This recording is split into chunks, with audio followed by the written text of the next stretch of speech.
Olá, boa tarde. Continuamos repercutindo a delação dos donos da JBS, que caiu como uma bomba em Brasília. O presidente Michel Temer disse que não vai renunciar. O Supremo Tribunal Federal quebrou o sigilo dos documentos e abriu inquérito para investigar Temer. Aqui com a gente, o cientista político Sérgio Fausto, superintendente da Fundação Fernando Henrique Cardoso, e o advogado Belisário dos Santos Júnior, membro da Comissão Internacional de Juristas. Você pode participar da nossa conversa com as suas perguntas e comentários pelo Facebook e pelo Twitter. Os endereços estão na sua tela. Boa tarde, obrigada pela presença hoje. Boa tarde. Obrigado pelo convite. Ontem nós tivemos aqui no programa o professor José Álvaro Moisés, da USP, e o professor Roberto Dias, de Direito Constitucional.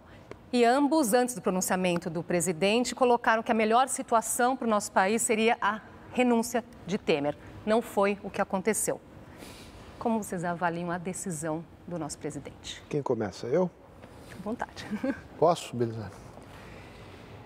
Bem, avalio com um certo receio. Meu receio é de que a decisão de não renunciar prolongue essa crise além do que o país possa suportar. A economia do Brasil vivia uma recuperação muito tênue dentro de uma situação de finanças públicas muito precária. O prolongamento da crise política pode aprofundar a crise da qual nós mal havíamos começado a sair. Quanto mais tempo demorar para que uma nova situação legítima de poder se estabeleça no país, mais grave a situação para a economia e para a sociedade brasileira.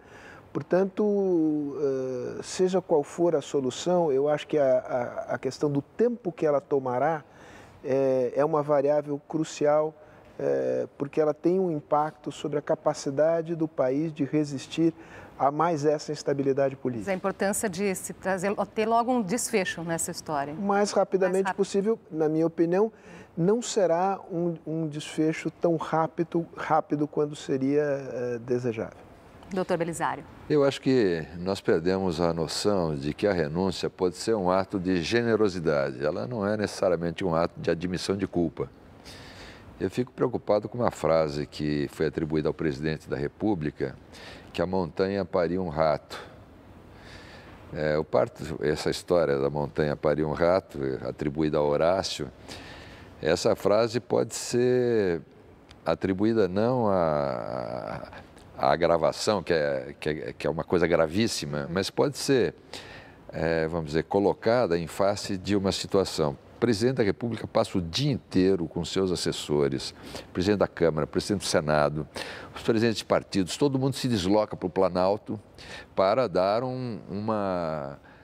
vamos dizer, um desfecho para a crise. Claro que esse desfecho não pode demorar. Então, qual é o desfecho para a crise? Uma renúncia? A renúncia foi afastada.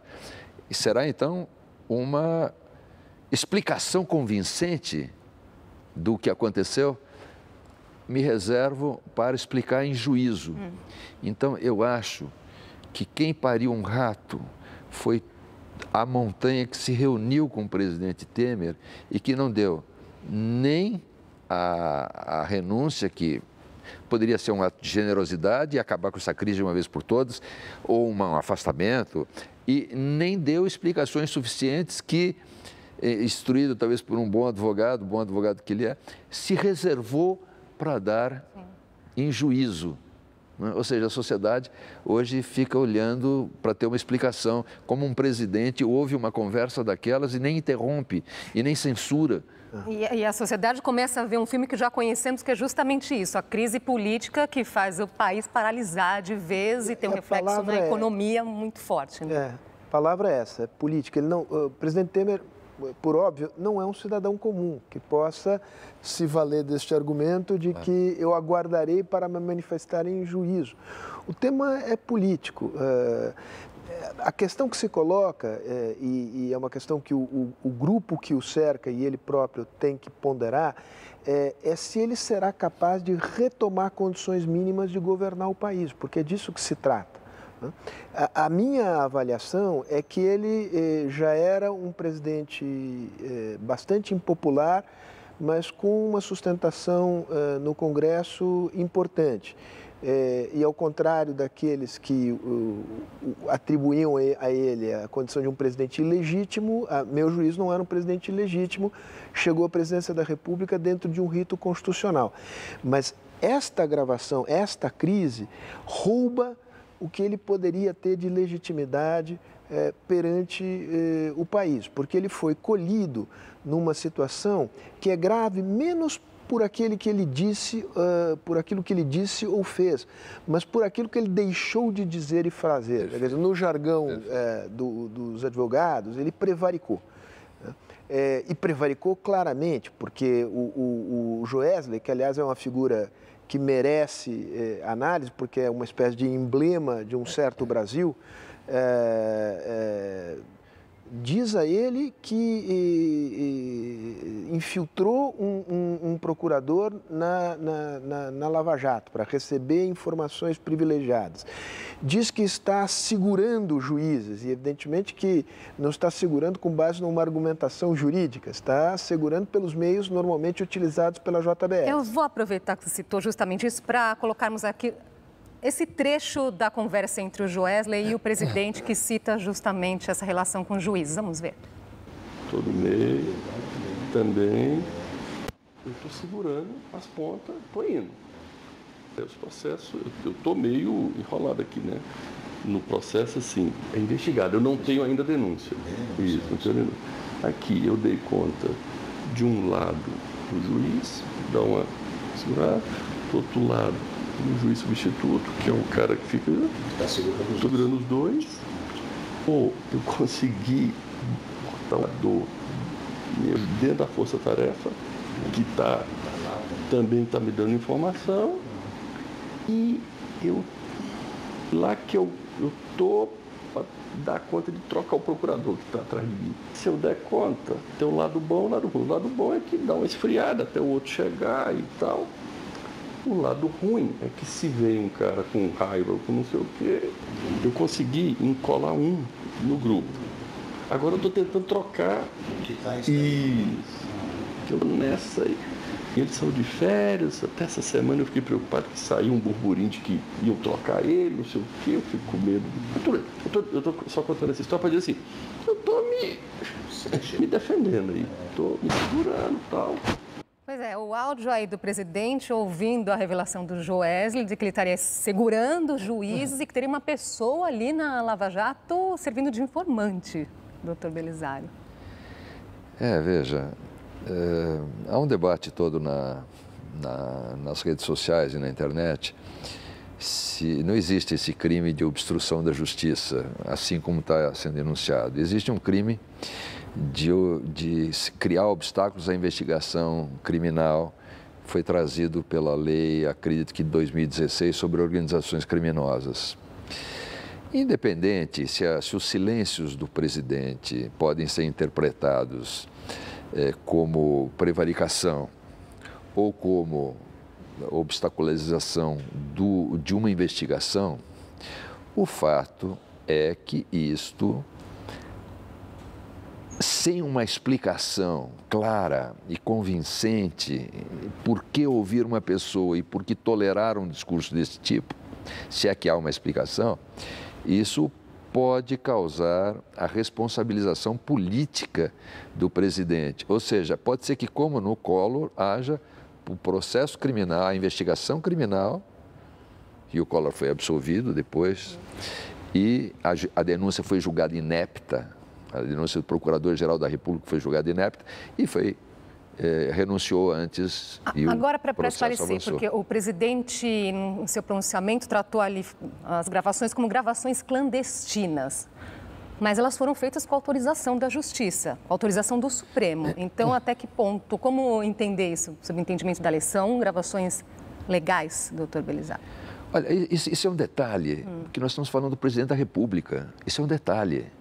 Quer dizer, pode ter sido uma gravação clandestina, ele precisa desmentir que ele tolerou alguém confessar alguns crimes a ele, atropelando uma operação que é a Lava Jato, e nada disse, e não se...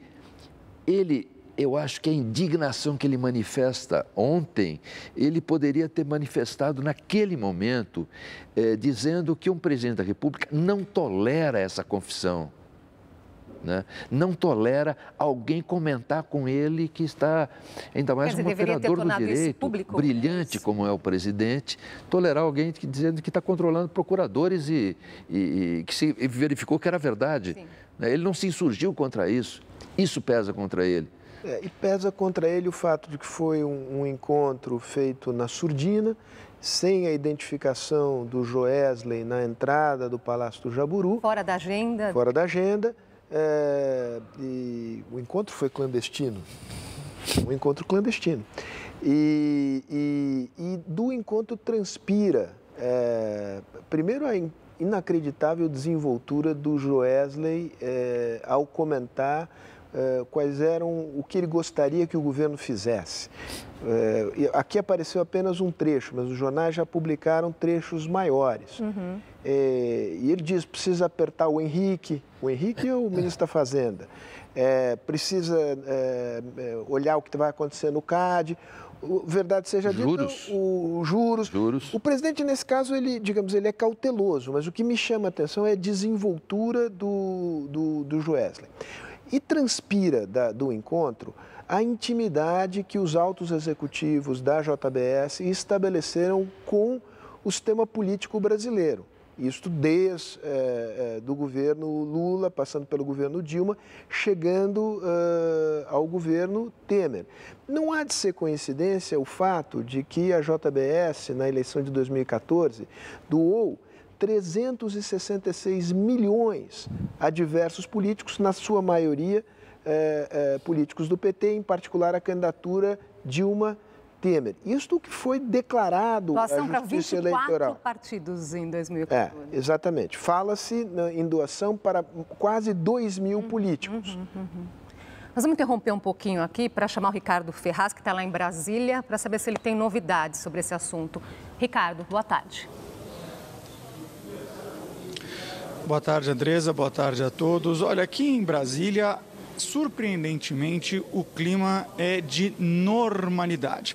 Inclusive, foi essa a palavra utilizada por aliados do presidente Michel Temer, como, por exemplo, o segundo vice-presidente do Senado, João Alberto, ao presidir uma sessão não deliberativa que aconteceu hoje. E ele disse mais, disse que vai presidir a sessão de segunda-feira e vai colocar tudo aquilo que estiver na pauta para que o Senado funcione normalmente, apesar da crise política.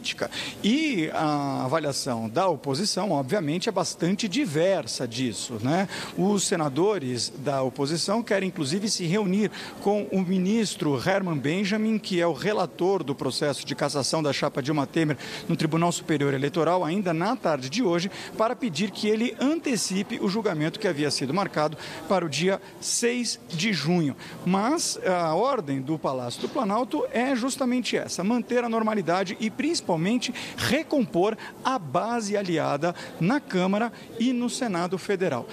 O grande fiel da balança nesse sentido é o PSDB. E eu conversei agora há pouco com 2 senadores que têm muita influência dentro do partido e eles garantiram que, pelo menos por enquanto, o apoio do partido ao governo de Michel Temer está sim garantido. Disseram isso em nome do país, foi esse o termo que eles utilizaram na aprovação das reformas. Mas também disseram, se houver perda de governabilidade e a base aliada de Temer derreter, foi essa a palavra utilizada aqui dentro do Congresso Nacional, aí a questão é outra e fica realmente muito inviabilizado o governo de Michel Temer. A impressão que a gente tem, Andresa, é que estão todos em compasso de espera, aguardando principalmente o levantamento completo do sigilo que está sendo marcado para hoje pelo Supremo Tribunal Federal, desse inquérito que investiga investiga o presidente Michel Temer e a delação de Joesley Batista, que é o presidente da JBS. Já foi divulgado hoje um anexo, o anexo 9, e foi relatado nesse anexo que o presidente Michel Temer conheceu Joesley Batista em 2010 por meio do ministro da Agricultura na época e que ao longo de todos esses períodos foram acertadas propinas que foram pagas por Michel Temer e que tem, inclusive, aí não durante o exercício da presidência da República, mas anterior a isso, comprovantes, notas fiscais do pagamento que foram feitos pela JBS a indicados pelo presidente Michel Temer. Então, a crise, apesar dessa aparente normalidade, não parece ter acabado aqui em Brasília. Voltamos com vocês aí no estúdio.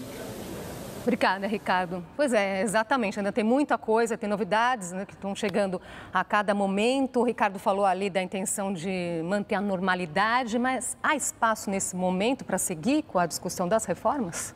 Esse eu acho que é o ponto mais relevante. O presidente Temer se auto-atribuiu a tarefa, e aliás, eu acho que merece crédito por isso, de levar à frente a agenda das reformas. E que este seria o único significado do seu mandato. A sua missão histórica. A pergunta que acho que ele próprio deve fazer a si mesmo é: perdida a capacidade de implementar, fazer avançar a agenda de reformas, qual é o sentido de se manter agarrado ao poder, inviabilizando uma solução para a crise política que se instalou e na qual agora ele faz parte não da solução, mas faz parte do problema. Existe um risco de desembarque da base aliada?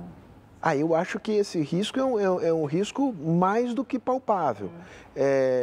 O presidente conseguiu mitigar esse risco de ontem para hoje, mas à luz do que já saiu, à luz da dinâmica previsível desses processos, sabendo que outras informações surgirão em breve, eu diria que a palavra-chave dita na reportagem é aparente, é uma aparente normalidade.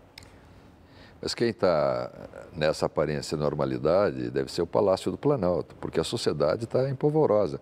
A sociedade sabe que se do pouco que apareceu já há elementos muito graves, imagina-se, a sociedade é lúcida, e imagina-se, conferir as redes sociais, que o que vai aparecer é muito mais grave ainda. Fala-se em quase 2.000, como o Sérgio falou, quase 2.000 políticos atingidos por isso. Quer dizer, não vai melhorar a situação. Claro que o Congresso poderá dar um grande exemplo se seguir a pauta da Constituição. Eu acho que essa é a palavra. Seguir a pauta da Constituição, seja para considerar a conduta do presidente Temer, seja para considerar a normalidade das votações, as grandes reformas, porque isso afeta também o país profundamente. Quer dizer, então, o Congresso precisa dar uma demonstração ao país de que as coisas estarão na linha de razoável normalidade, se for considerada a conduta do presidente para os efeitos da Constituição e for considerada também o grande avanço que pode ser promovido com a aprovação de todas as leis que estão para ser votadas, inclusive o fim do foro privilegiado. Vamos fazer uma pausinha aqui, a gente volta já.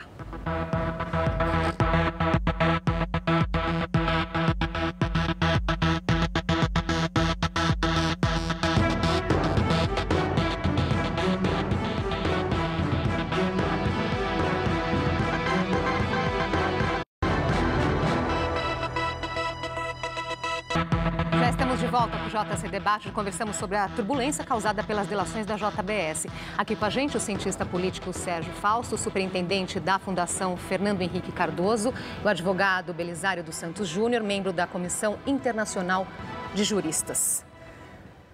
Tanta coisa para pouco tempo aqui agora. Mas vamos falar sobre os cenários, né, que nós temos agora, as possibilidades. 8 pedidos de impeachment que foram apresentados. Temos o julgamento da chapa Dilma Temer, que está marcado inicialmente para o dia 6 de junho. O Ricardo trouxe a informação agora de uma possível mudança nessa data também. Há ainda PEC para permitir eleições diretas. Diante dessas possibilidades, qual é o cenário que se mostra nesse momento mais factível? O impeachment é um processo que demora meses. Vimos no caso da presidente Dilma. O país não aguenta. A possibilidade de aprovação de uma emenda constitucional chamando eleições diretas, esbarra num problema semelhante. É necessário um alto quórum para aprovar. Também me parece que está descartada essa possibilidade. Haveria hipótese de eleições diretas, mas depende de uma interpretação jurídica, se o Tribunal Superior Eleitoral cassar a chapa. Se o Tribunal Superior Eleitoral cassar a chapa, abrem-se duas possibilidades. A que me parece que tem maior sustentação jurídica é a eleição indireta pelo Congresso. Mas é arguível a ideia de que tenha uma eleição... Aí as pessoas se perguntam, por esse Congresso, não é? Pois é, há um tema de legitimidade. A outra hipótese é a hipótese da decisão unilateral da renúncia, que, a meu juízo, é a solução que até agora me parece a menos traumática e a mais favorável ao país. Doutor Belisário. Eu penso que, sim, a renúncia seria muito menos traumática. Depende do grau das revelações que serão dadas ou do grau de generosidade de um presidente que verificar que todas as outras soluções demandarão muito tempo. Eu quero aprofundar uma história na minha visão, a Constituição é feita para ser cumprida e a Constituição prevê soluções para crises, né? Com mais demora, menos demora. Eu acho que a Constituição prevê, em caso de inabilitação dos dois candidatos pelo TSE, prevê uma eleição indireta.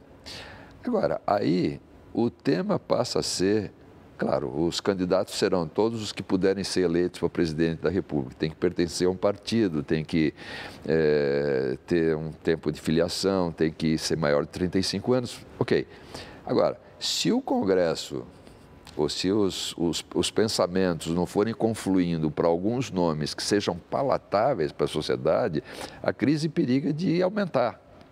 Quer dizer, se isso parecer que é um golpe do Congresso para colocar alguém durante alguns meses que vai ter o comportamento que a sociedade toda vem reprovando nos últimos anos, vai ser o estrago final. Essa é a possibilidade da PEC. O Eric Nascimento pergunta aí quais serão os possíveis nomes para assumir a presidência no caso de uma renúncia de Michel Temer. Nós temos aí a linha de sucessão, né, Sérgio? Mas a linha de sucessão é para presidir o país por 30 dias. Por 30 dias durante o período de transição. Exato. Aí nós temos esse problema que o Belisário apontou bem. Há candidatos que estão habilitados, mas que carecem da legitimidade aos olhos da sociedade. Tem que ser uma pessoa que, ao mesmo tempo, consiga articular uma maioria no Congresso, mas que possa recuperar um mínimo de legitimidade vinda da sociedade. Existe essa pessoa? Não é fácil digamos que elas não, figuras com esse perfil não abundam, mas é possível encontrá-la. Digamos, a gravidade da crise é tal que o medo do que possa advir do seu prolongamento ajuda a encontrar uma solução, que é muito difícil, mas nesse caso eu acho que o medo pode ser bom conselheiro. E com isso nós não impediríamos uma saída constitucional legítima. A Fátima Neto traz uma questão aqui interessante, perguntando no caso dos irmãos, né, dos empresários da JBS, que fizeram esse estrago aqui no nosso país, estão lá nos Estados Unidos, como é que vai se dar essa investigação, se vai ficar barato para eles? Porque eles estão tentando um acordo de leniência lá fora, não é, doutor Belisário? Fátima, eu estou igualmente impactado de ver todas as pessoas serem presas, investigadas, fazendo declarações aqui e o cidadão está mudando-se de Nova York para um outro estado americano. Eu acho que a Procuradoria-Geral da República precisa pensar bem nos termos dessa leniência, para que a leniência não se transforme numa impunidade de uma forma tal grave que equipare em gravidade aos fatos denunciados. Eles denunciaram fatos graves e eles continuam soltos com o argumento, que é o argumento do poder econômico.